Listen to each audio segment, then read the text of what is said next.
There are several ways of doing damage in Warframe, and it can get overwhelming if you don't know how to utilize all of those various tools at your disposal. And once you know how to optimize your damage, it might shock you on how simple it is. So in this video, I'll be going over 3 damage Helminths and how you can utilize them in different situations along with their strengths and weaknesses.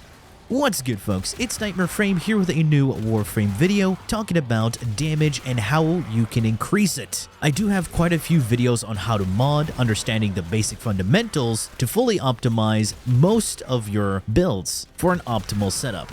Now, the main thing that protects enemies from you dealing a lot of damage to them is, of course, armor, a large health pool, or a cringe mechanic known as damage attenuation. It screams creativity. And it's your job to get around that by applying debuffs like viral, armor stripping, and damage vulnerability alongside your fully built weapon.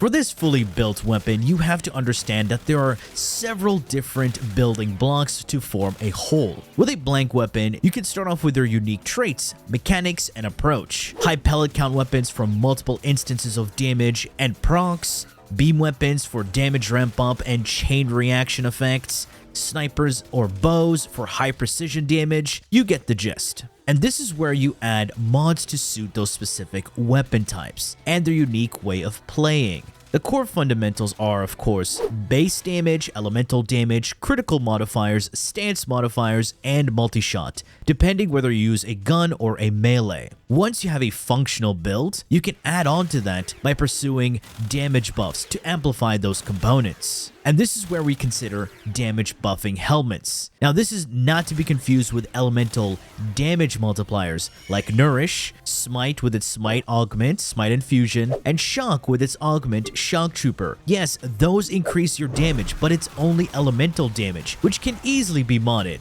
And those are mostly used to add or supplement elements on your weapons without modding for it. So we are officially left with Roar, Eclipse, and XATA's Whisper. These 3 are under the damage buff category, meaning they cannot exist on a Warframe with an existing damage buff ability. Meaning Rhino cannot have XATA or Eclipse on him, just like Chroma cannot have Eclipse and his Vex armor on the same loadout. However, all of these 3 buffs multiply each other and can coexist if they're provided from external sources or modded. To understand more, let's break down each ability, starting off with Roar. This is a universal damage multiplier. Pretty sure you've heard this term before. This means it affects your entire loadout, from your damage dealing abilities, weapons, companions, and this buff can be shared with allies. This says damage increase on the ability card, but because it's DE, they never explain what type of damage. The damage Roar gives is a faction damage multiplier, meaning it is a Bane mod and any weapon type equivalent. And because the damage type is considered faction damage, it will be additive to those mods. And faction damage multipliers do in fact multiply your total damage against the faction you're up against, and will deal 2 times the damage with damage over time status effects like bleed, toxin, gas, electric, and heat. Although, when using Roar, you're not limited to one faction, as it is universal. So it is great when you're modding your weapon and have no more space to fit a faction damage mod, or you don't want to change loadouts every mission. And for ability nuking Warframes, it's great to multiply the damage of their damaging abilities. Here's one thing you can do with it. For example, if you're using Ash with Roar, you have access to his passive, which is an Elementalist mod for bleeds. Grab yourself a Convectrix, modded like so, have Roar as the Helminth, and this is pretty much what you can do.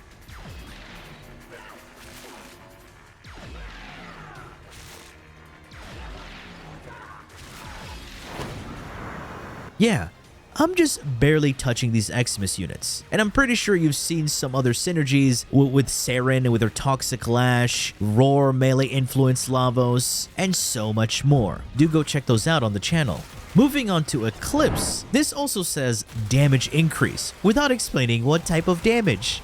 Thanks DE, as always. Eclipse is a weapon damage multiplier that affects your final calculated damage that your weapon will deal. Simple as that. So it is multiplicative with every source of damage that can affect your weapon. On Mirage herself, it does affect her abilities by giving them some utility and buffing their damage. However, for the Helminth version, it's not that great. Speaking of the Helminth version and how it's not great, it unfortunately took a massive nerf, like really massive nerf, ever since they buffed Mirage, where they changed this ability to a tap and hold cast, and they reduced its damage potential. Of course, sane individuals will be using ECLIPSE for its damage properties. Very useful in raw damage situations for your weapons, like dead content, aka idle on hunts, or a sweaty credit farming simulator like Profit Taker. If you compare Roar and ECLIPSE in Profit Taker, it's quite apparent. You lose out on so much raw damage potential with each attack, and you can't one-shot pylons with Roar, as Roar does not consider pylons as corpus,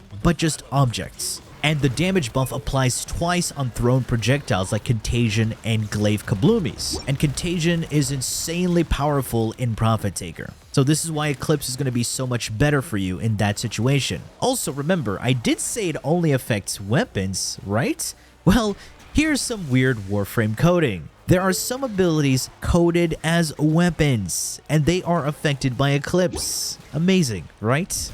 Now, moving on to XATA's Whisper. XATA's Whisper imbues your weapon with void damage, does not combine with modded elements, and the damage counts as a separate instance of damage that also applies additional damage instances with every pellet of your gun, meaning it scales insanely well with multi-shots. And because it's an additional instance, this also applies to every multi-strike combo on your melee, essentially giving your melee multi-shot. The damage scales off ability strength, a percentage of your weapon's total base damage, elemental damage multipliers, crit damage, and faction damage mods. On XATA, faction damage mods apply to your weapon and then multiply the damage bonus of XATA a second time, and this causes XATA's Whisper to double dip. The unique effect that it provides is that it is a bullet attractor like Mag's Bubble, and it has similar effects. You shoot an enemy, you create a bubble marked around the area where you shot, redirecting all damage to the area that was shot first, no matter where you shoot into the bubble afterwards. For example, if you land a headshot first, proccing the void bubble, the whole void bubble is then turned into a huge headshot marker. And that's what you usually want to do to maximize your damage. This synergizes with several damage multipliers. This ability is great for cascading damage with things like Toxic Lash and Ogress, re-triggering XATA bubbles and exploding, having enemies kill themselves. It synergizes with a lot of other abilities like Molecular Prime and even Oberon's Smite for consistent headshots, as it redirects every single smite projectile to the head.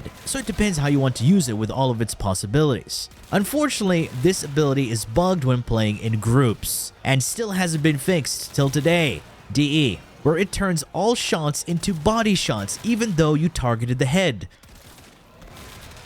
Now, of course, we arrive to the conclusion of this video, where we decide the best choice. Which is the best damage buff and bang for your buck? To be frank, they're all good in their own ways. However, Rhino is one of the first frames you do unlock, and Roar is pretty flexible and doesn't have niche setups like XATA and ECLIPSE. Roar is the best choice for a majority of the content, as it's accessible and honestly more user-friendly. The only downside is that you need an augment to recast the ability, but you don't need an augment to share it with allies. Anyway folks, that has been it from this video. I do hope you enjoyed and learned something from it. If you did, please feel free to leave a like, share, and subscribe for more Warframe content, streams, and so much more. Do refer to the description. Thanks for watching, and as always, a peace. Bye-bye now.